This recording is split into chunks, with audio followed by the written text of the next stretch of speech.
Où est Etienne Tshisekedi? Etienne Tshisekedi aza wapi? Na bengi sibino nyonso bandeko to beta siko lisolo Etienne Tshisekedi to découvrir esika nini ezwami mwana mboka Etienne Tshisekedi.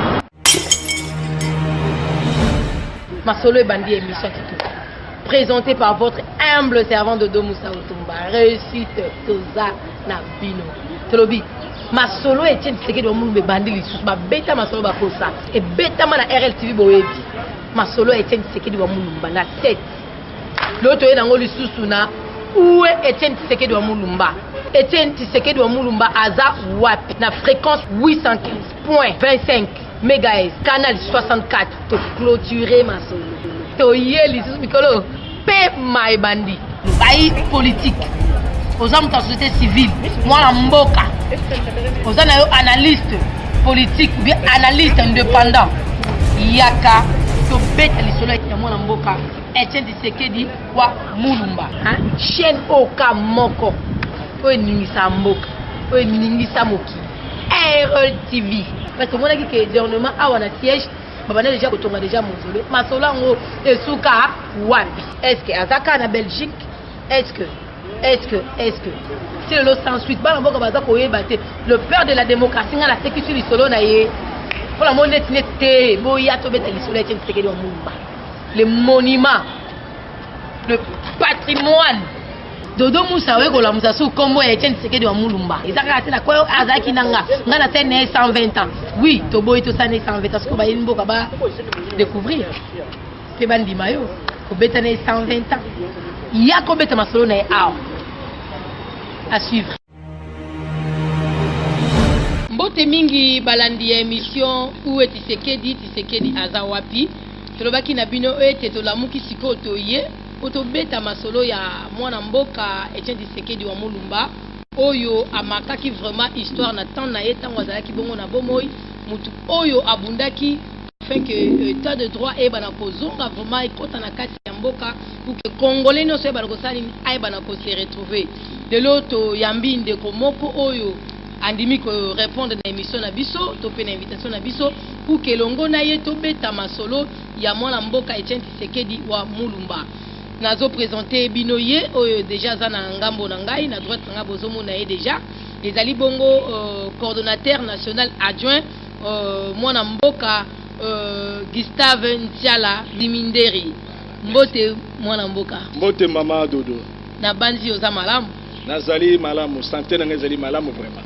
Kimia pe ezali na émission na biso zo sentir ndenge ni na émission où est Tshisekedi aza wapi? D'abord na sepeli mingi na kombo wana na thème nango ezali émission oyo tokopesa point de vue na biso pona moto babengi icône ya Congo mwana mboka Etienne Tshisekedi asepeli na kombo wana parce que wana zali moto tomena qui na lutte ensemble pendant plus de 30 ans ensemble en tant que son collaborateur privilégié, en tant que conseiller privé naé, en tant que notre leader tout tambola qui n'est tambolai yango na sepeli na ordre du jour au tobengi thème au maman journaliste à votre kopesa.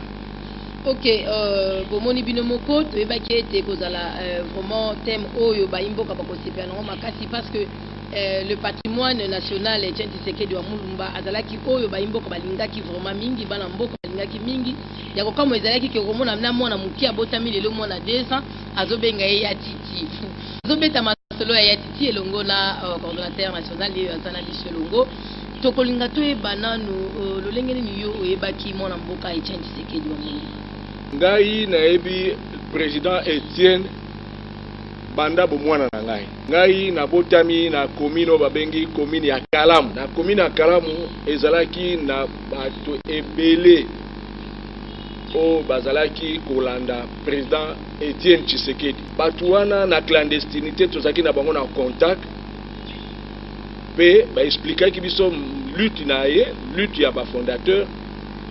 C'est en ce moment-là que biso tovanaki kolanda ba mouvement wana pe personnalité wana nayebaki depuis 1980 voilà ndenga nayebelaki Après 1980, biso tango Mobutu a besoin mesure à reconnaître ba parti politique. Biso tozali ba oyo babengaka ba pionnier. Ngai nazali cofondateur ya UDPS. Tango ba installé UDPS, ba première élection salamaki na kati ya UDPS, biso tozalaki na 4 na UDPS. Tango ba installé ba sous-cellule, parce que ba sous-cellule ezali ba avenue na kati ya UDPS. C'est en ce moment-là qu'on a organisé les élections na kati ya sous-cellule, nga na reki na sous-cellule ba bengi Longo na Kauka 1, na Kauka 3. Na commune ya Kalamu na Kauka, ngai nazalaki na 4 wana. Tolongo wana en tant que na sous-cellule, tomati na cellule, oh babengi cellule Kauka 3 par élection. Ngai nazalaki na kati kuna, nazalaki na fonction ya vice-président cellulaire na kati wana. Wana kaka na année wana 80. Wana juste vers les années 80 dans un appel ça va date avec beaucoup plus de précision. Wana na zo sa évolution. Donc ben installé vers les années 80, tu as une clandestinité. Après, tant que l'UDPS va reconnaître Rango, na 4 na lutte, tu as une division. Donc, ils ont qui batoyo, qui ba pionnier, musus balaki, oh, tu as mené ba lutte na clandestinité, tu as qui réparti na ba commune. Oh, tu benga pas na biso na UDPS, tu benga ba section, tu as qui na 4 wana. Après commune, élection à niveau ya cellule Kauka 3 na mati comme conseiller sectionnaire na niveau ya commune à Kalamu et tout cela qui na président na biso Zabizabi Faustin Zabizabi. Après wana na mati na fédération, après fédération donc mati qu'on a secrétariat national avec le secrétaire général Oba Obenga Adrien Pong. Là, j'ai assumé les fonctions de trésorier général. On était là dans la même fonction donc avec un collègue là, Iber Moukou. Dans la place, c'est en ce moment-là que donc au Koutanana président Étienne Tshisekedi de Vizou, comme ça na misolo. Au Bolobagana, misu na misu, mbunzu na mbunzu. Place ngai to Koutanana président Étienne Tshisekedi, P. Moutaliboso président qui réunion, Oya Biso. Il y a secrétaire national d'une manière démocratique na résidence d'Abiso Ouezalaki et Karmaki Nanda Kibasa. Première réunion à secrétaire national dirigée par Adrien Pongo et Zalaki présidée par Étienne Tshisekedi, Mbouankiem, parmi les présidents qui réunion. N'engana kokutana président Étienne Tshisekedi. Et Ayambi Biso. Parce qu'à l'époque, Biso qui parmi les plus jeunes secrétaires nationaux. Il y a un moment où on a tout ça qui est prof Djelo, membre rébellé, oh lelo Biso comme ministre, mais Biso tout ça qui est jeune dynamique ou un jeune lieutenant pendant la lutte, pendant la clandestinité, oh ça qui va dire que UDPS est fort.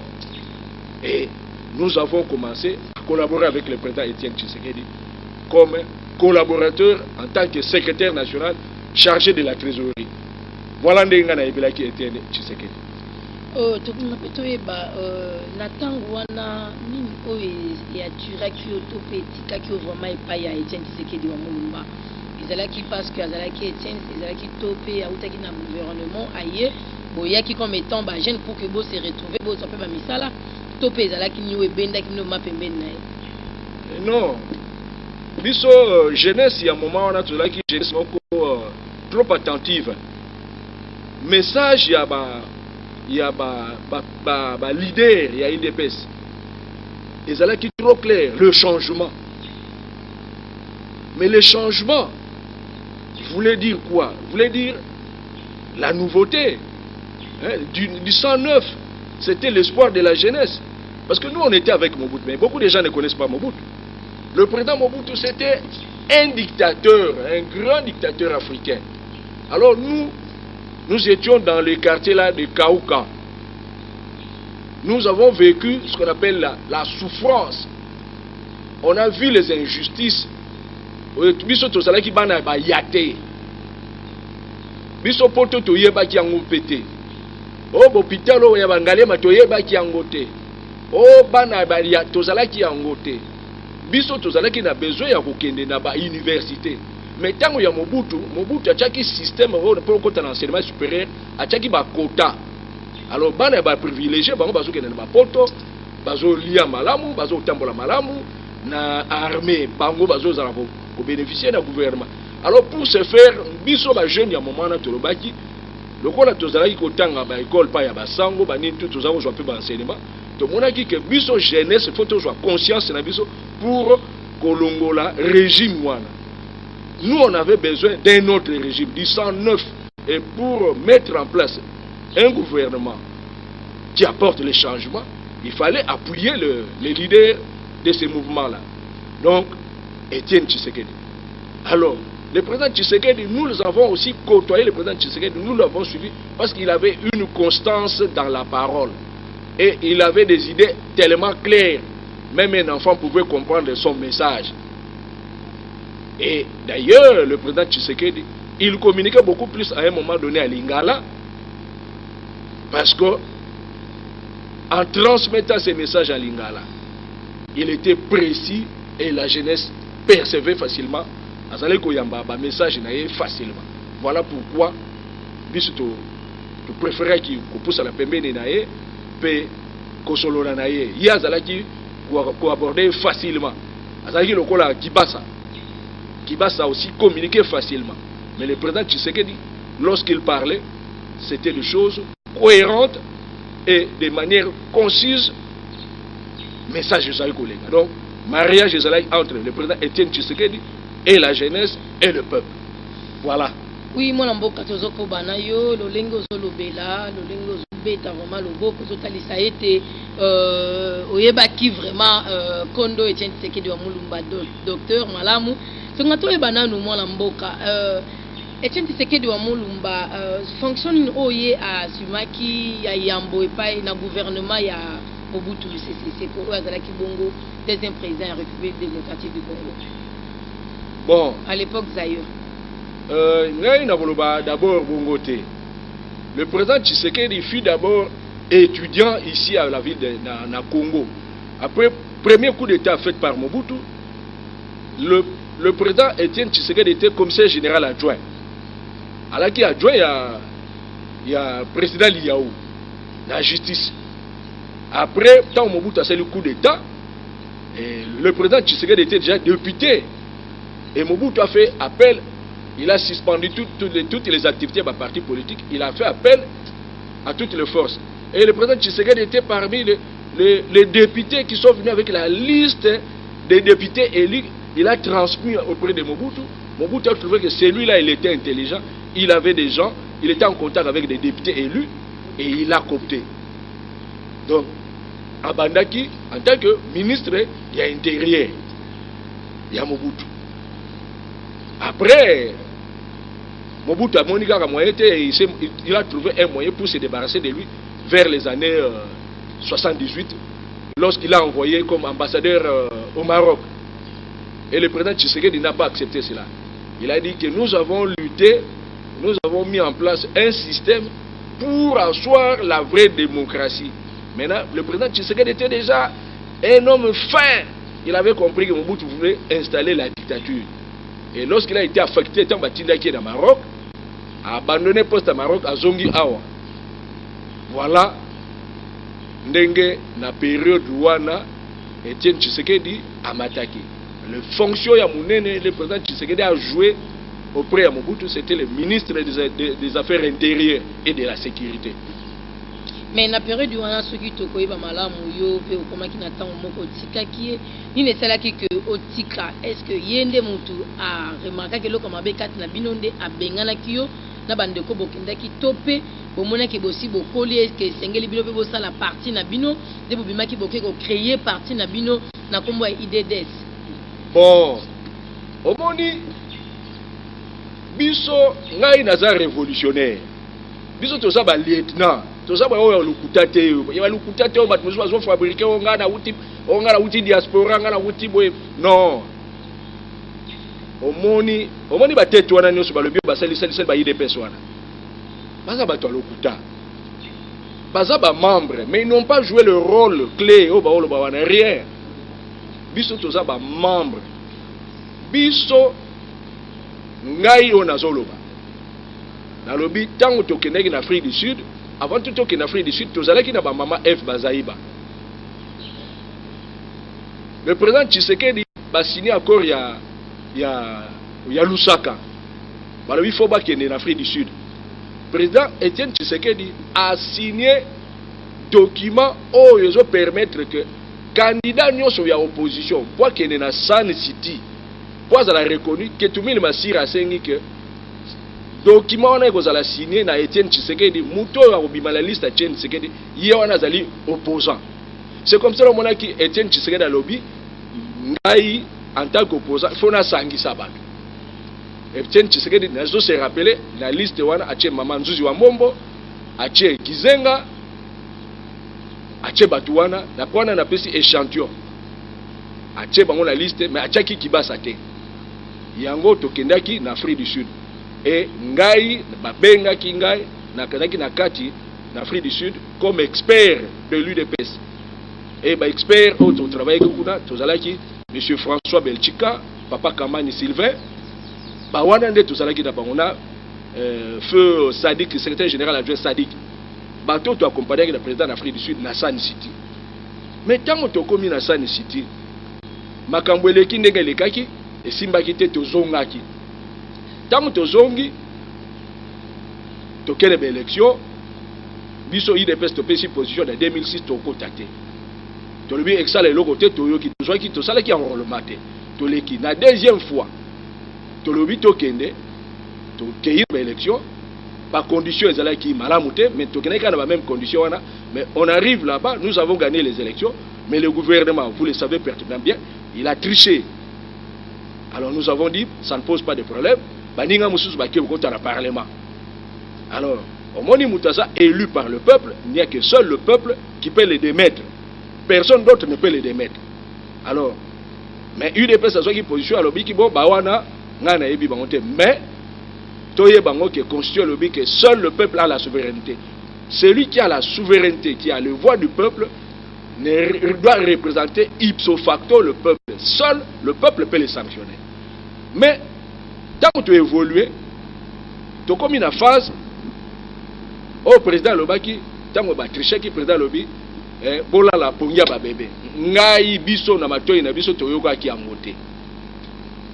To sali réunion communauté wa bengaka ex Léopold de Ville, to sali réunion na Kauka, to sali réflexion, to ke mo na président Etienne Tshisekedi. Désista ki na idée wana. Voilà. To ke ko mo na ye proprement après ayambi biso. To tuni une question président. La tenito yeba. Est-ce que solo yom tolobaki que bola la pongia ba bébé. Alors bibo ndenge yaloba. Effectivement, c'est moi qui ai dit ça. Alors biso to ebisi président, le président, vous induisez le peuple en erreur. Nous ne pouvons pas vous suivre dans ce schéma-là parce que biso na yo tolita peut toloba que nous devons libérer le peuple. Est-ce que en dormant on peut libérer le peuple? En dormant? Non, président.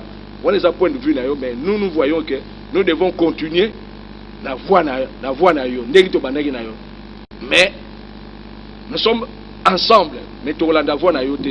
Donc, na kati ya IDPS, c'est un système balobi que le changement, le combat, ce n'est pas une affaire d'une personne. Une personne peut se tromper, mais quand il se trompe, les autres aussi peuvent le corriger. C'est en ce moment-là que tu connais ça, la IDPS courant progressiste. Tant que c'est l'IDPS courant progressiste, et même qui organisation, c'est nous qui avons. Tant que c'est l'IDPS courant progressiste, tout ça, il y en a des fédéraux. Tout ça, il y en a des fédéraux. Parce qu'avant tout ça, moi j'étais responsable, il y a secrétaire national résident. C'est moi qui ai installé tous les présidents de fédération de la ville de Kinshasa et tous les présidents sectionnaires de la ville de Kinshasa. Et sortie officielle, M. Salamaki na école oyo babengaka Sainte-Anne na gare centrale. To salaki na Belchika wana. Wana tant président pesa ki biso responsabilité wana. Mais tant que président alobi ke bola la pongia ba bébé biso to ebise président, nous n'allons pas suivre votre recommandation. Vous êtes en train de nuire le peuple en erreur. parce qu'on ne peut pas libérer un peuple en dormant.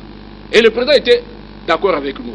Mais notre secrétaire général de l'époque, Bruno Mafungu, lui n'avait pas épousé cela. Il a dit comment vous pouvez contredire le président. C'est en ce moment-là que nous allons dire au président, vous êtes dans l'erreur. Et quand le groupe de Mafungu va faire une lettre contre nous, le président dit, à l'UDPS, il y a la démocratie dans la contradiction des idées. Et on a à ce moment-là, M. Belgica n'était plus à l'UDPS parce qu'il avait déjà quitté il y a longtemps. Oui, parce que nous avons quitté Belgica avant, parce que Belgica ne suivait pas les instructions du président convenablement. Parce que le président Belgica Lobaki, oui. Alors, il voit au besoin de Kawana, au besoin de la radio, on a imité qui voit naïe. Biso Siko Tolobi, en tant que responsable de la ville de Kinshasa, dans le lobby, na enregistré dans l'Indien sur France 24, puis na RFI, na enregistré na CD, na Pessi Bango Baboui. Alors j'ai convoqué une réunion de tous les fédéraux de la ville de Kinshasa pour dire non à Belgica. Nous avons mis fin, on a quitté Rigini, on est rentré à la permanence. Oui, moi Lamboka, yo kitaki déjà Tshisekedi, surtout l'a dit Masolo Nongo Beti. Awa, ozaki susuna elongote. Tu dois corriger, tu kitaki tu as la stratégie. Parce que l'élection est proportionnelle. Parce que l'élection est proportionnelle. IDPS est obligé fois à la allié naïe, parce que 500 députés contre 50 000 députés de la majorité, on partait déjà perdant. Mais vous confirmez qu'il était que vous avez allié à IDPS? On a confirmé. Ah bon? On n'a jamais quitté. La preuve est allée. Preuve est allée. Tout ça, rassemblement des démocrates et tshisekidistes. Vous savez, on est sikoyo. Tout ça, on est sikoyo. Mais n'attends wana bozaki na idée wana te. N'attends tout ça na idée wana. Parce qu'on n'a jamais parlé contre l'anda ba émission. Kimina numbangu bokei boko na place mo bobosuki. Te to kimité. Bobité sengete zongela kaka. To ça la stratégie to ça la conférence nationale souveraine. La conférence nationale souveraine UDPS akabana ki na ba association, pe na ba parti politique monsieur amike. Mais biso to kendaki beaucoup plus na ba association. Au moins ba association mususu ba collègue na biso bazawana. Hein? Bazana ba ligue des électeurs. Boyebi bango, ba droit de l'homme, baza ba ni tout. Pe ba journaux monsieur za ba journaux IDPS. Kasi tolungi toyeba président Etienne Tshisekedi a tikaki biso le 1er février ya année passée oyo 2017 banda wana tozoyeba te pa kufaki bongo na Belgique. Il a fallu que nzoto na e ya awa soki pe senga ko kunda ngokunda toyebaki bakundaki ekunda mais tokaki ke sengelaki vraiment aya awa masolo yango esuki ndenge parce que bayimboko bazonga bayeba te kondo Etienne Tshisekedi aza wapi to pe aza na ye na bomoi ozokosa na bino biso aza na Belgique tokaka boye wana azoya na bomoi parce que soki ya solo ete asakufaki boko garder nzoto yango kino tango nini nayebi te yo koko répondre biso na motuna wana nini oyo eza koempêcher que nzoto na yeso ka sakufi eya out parce que dernièrement le baki na annonce dans ba annonce que déjà ba travaux bandaki même na permanence na limité ya mausolée après ceux qui peut bazala qui inquiété ceux qui peut ba arrêter qui te éviter ba raison c'est que ba misala wana et s'arrêter le long de ba inbo ko limba ye ba lokola tozana yo awa de bisa biso Etienne Tshisekedi azali wapi madame la journaliste na sepeli na motuna wana. Mais au monde biso to uti na école babengaka école ya idéologie ya IDPS. L'IDPS a une idéologie et une philosophie. Balobi l'homme au centre du tout. Mais batu fo ba yeba peuple congolais fo yeba ba dirigeant mboko fo ba yeba ke Etienne Tshisekedi c'était un personnage politique. C'est un grand homme politique. L'histoire retiendra qu'il a donné beaucoup dans ce pays. Tshisekedi en tant qu'homme a koki kokufa pe akufa. Boyebaki Tshisekedi akufa abelaki akena ko se faire soigner akufa pe akufa na Belgique lokola akufa na Belgique donc et nous le président de l'UDPS est mort à l'étranger parce qu'il était malade mais comme Moutou akufi le président Etienne Tshisekedi fut premier ministre de ce pays, le président Etienne Tshisekedi fut député dans ce pays, il fut un grand cadre dans ce pays, il a contribuer dans ce pays. Comme il a travaillé dans ce pays, l'État congolais, qui est son employeur, a l'obligation de l'enterrer avec dignité. Là, on n'a pas à faire de polémique. l'homme appartient à la nation congolaise et l'État congolais a droit de protéger cet homme. Comme il est mort, il a droit aux honneurs. Il a droit à des funérailles nobles. Alors qu'est-ce qui empêche tout ça? Qu'est-ce qui empêche qu'il soit honoré, comme vous le dites? Je crois que c'est la conscience. Les gens doivent avoir ce qu'on appelle une conscience nationale, une haute conscience. Parce que l'image du pays, ezali kobeba. Po balobe tozala bato. O balobaka bato, o babengi bato, moto.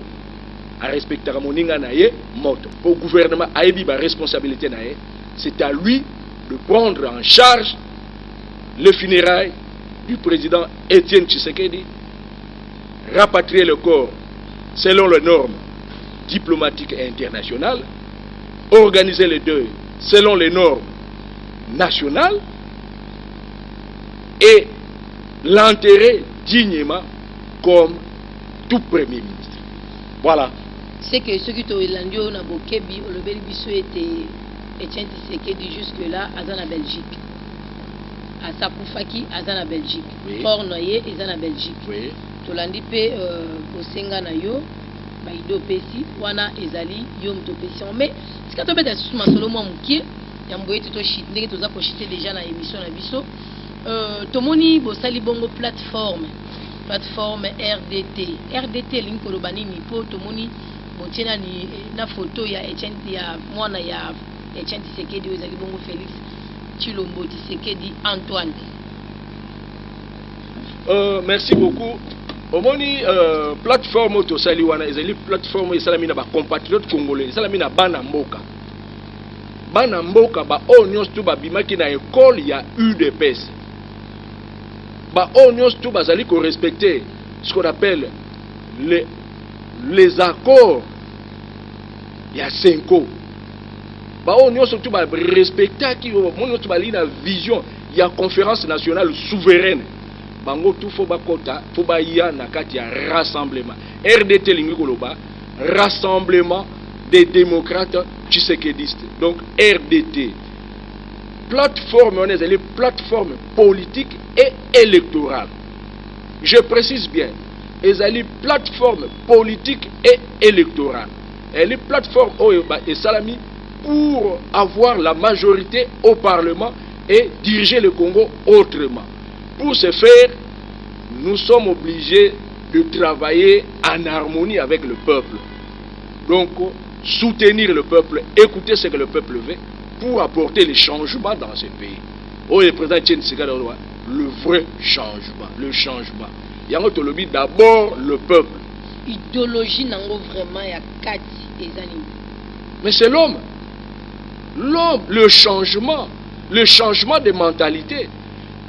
Même la manière de diriger le pays, même la manière de bâtir le pays, même la manière de penser, le changement en tout, parce que fondement, il y a UDPS, fondement et le président Etienne Tshisekedi, dans la doctrine de l'UDPS, le président Tshisekedi respectait la philosophie, il respectait l'idéologie, le changement dans le comportement. Il ne faut pas aller voler quand vous êtes au pouvoir. Il ne faut pas aller faire souffrir le peuple. Il ne faut pas tuer le peuple. Alors si on comprend bien l'immiscement dans Mboka National Maïna Monoko, on a déjà une façon, les leçons ça déjà Oyazali Bongo, autorité morale Nango Félix Tshisekedi. Oui. Donc voilà, la cause au pouvoir a changé Makambu, a un changement, topé et ça pour na batu nyonso pour ramener changement au niveau nyonso. Oui, le président Félix Antoine Tshisekedi et l'autre ya liboso tanga azoya ko respecter normes, la constitution, respecter l'homme.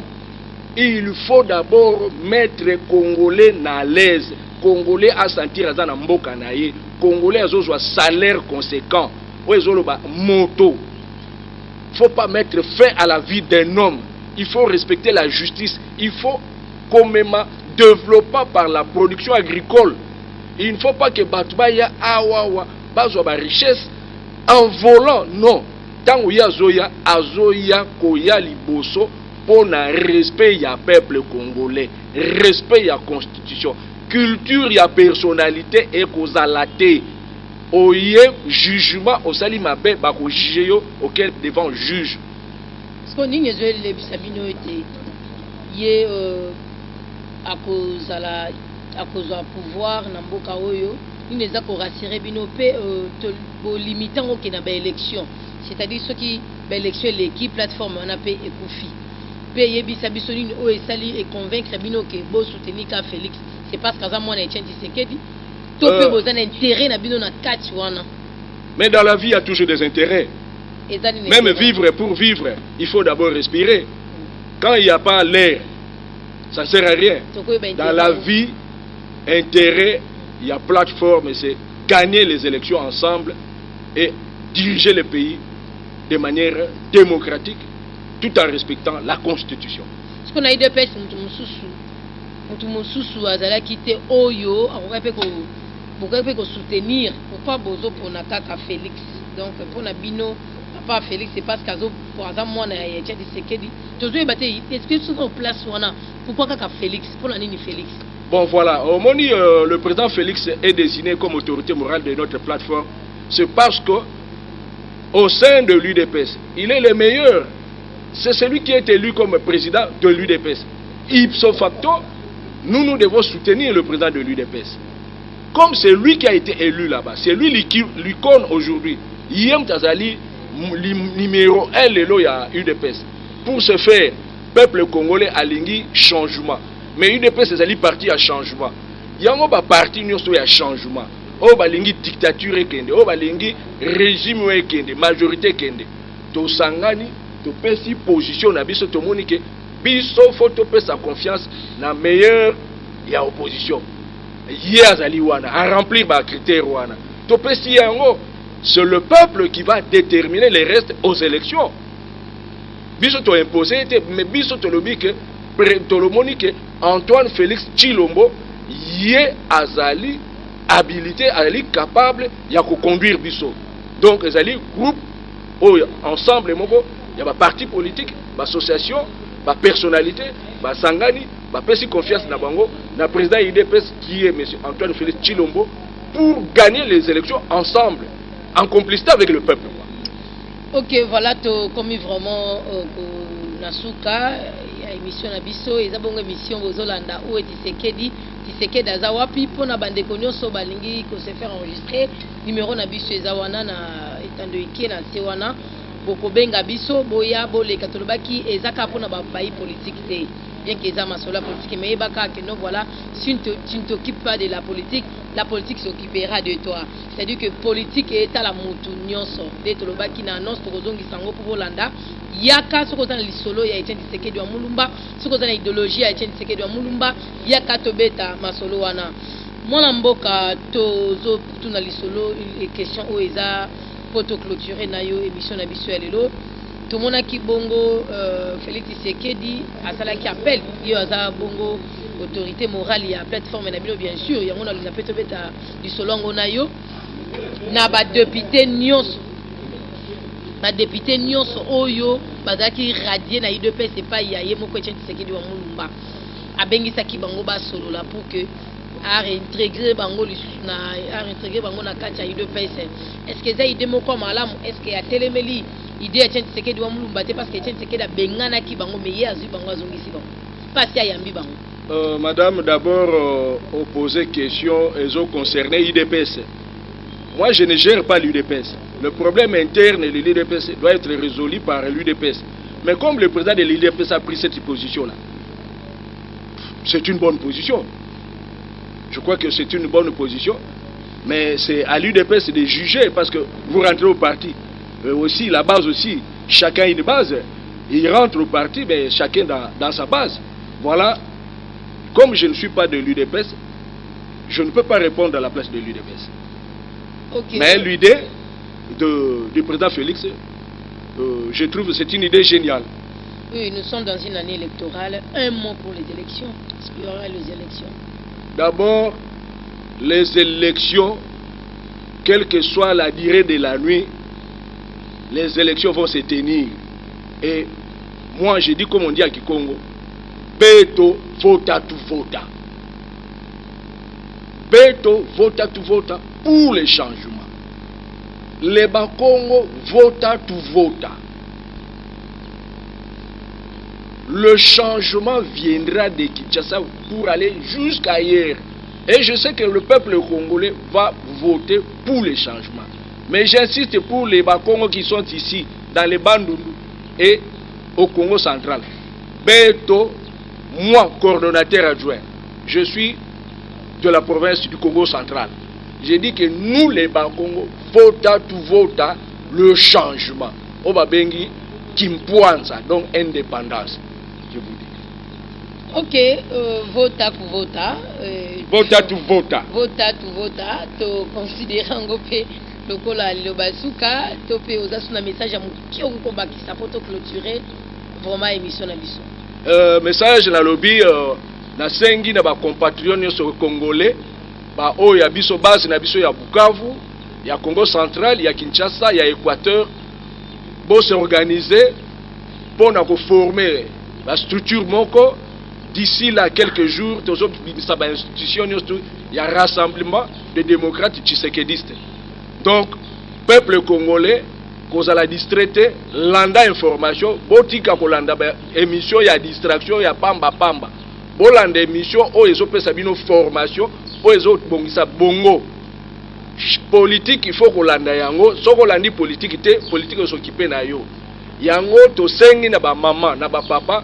Botinda bana ebele na ba kelasi po kelasi efongolaka moto ya moto. Yo pose candidat lobeli pe mangamba candidature na yo te. Oui, mais ngana za candidat, je serai candidat aux élections à la députation provinciale, pardon, à la députation provinciale, déjà candidat naza déjà candidat à la députation provinciale, pe na kozala sous candidat aux élections à la députation ba députés nationaux. Ngai na kozala candidat, parti na biso kozala, plateforme na biso kozala. Yango tolobi biso na rassemblement na RDT, ba personnalité, ba parti politique, na ba association o balingi koya, ba kokuta biso, ba mona, ba benga bino, ba benga biso na numéro oyo bomoni awa. Tozali ouvert à tout le monde, mais celui qui vient avec un esprit pour le changement, pas pour venir voler. Ok. Merci beaucoup. Totondi obotondi, merci mingi bozala kebele bolandi débat oyo na ndimisa mete. Et c'est félicité jusque là beaucoup déjà comprendre ndenge bandeko bazoya pe aza ya mbome aza ya sukate beaucoup mona ba défilé ya ba tebele belo ba koleka pona ko mettre vraiment au clair makambo oyo ya tchadi sekedi photo la musa yango parce que là tozomona déjà année électorale les autres faire penser biso na 2011 oyo et tchadi sekedi wa mulumba telemaki vraiment enfin que l'élection peut que vraiment le lenge moko esengeli pe longo bani totondi bino botondi topesi pe matondi mingi na mokonzi ya mboka topesi matondi mingi na premier ministre topesi matondo mingi na kolo chaîne oyo tiendi sekedi wa mulumba na bino ba patriote na bino nyonso ya opposition tout comme pe ya majorité tolingi bino mingi tolobi porte eza vraiment munene pona bino boya tobeta masolo tosuki wana.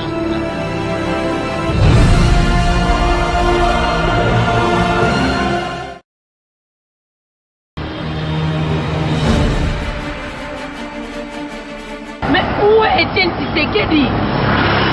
Etienne Tshisekedi aza wapi? Na bengi sibino nyonso bandeko to beta siko lisolo Etienne Tshisekedi to découvrir esika nini ezwami mwana mboka Etienne Tshisekedi. Masolo ebandi émission Kitu présenté par votre humble servant Dodo Moussa Otumba. Réussite toza na bino. Tolobi Masolo Etienne Tshisekedi wa mulu bandi lisusu ba beta masolo ba kosa e beta mana RLTV boyebi Masolo Etienne Tshisekedi wa mulu mbanga 7 l'autre est dans lisusu na où est Etienne Tshisekedi wa mulumba.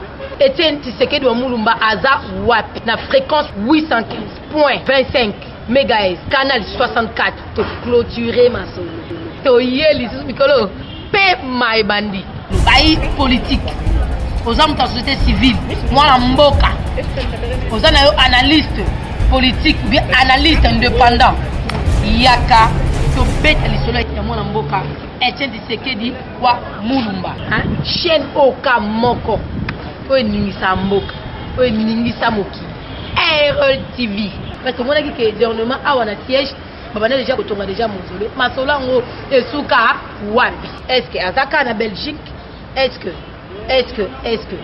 si le lot sans suite bana mboka baza koyeba te le peur de la démocratie nga la sécurité du solo na ye pour la monnaie te boya to beta lisolo ya Tshisekedi wa Mulumba le monument le patrimoine Dodo Moussa we ko la Moussa sou kombo ya Tshisekedi wa Mulumba ezaka te na ko azaki nanga nga na tene 120 ans oui to boy to ça 120 ans ko ba yini mboka ba découvrir pe bandi mayo ko beta 120 ans ya ko beta masolo na à suivre.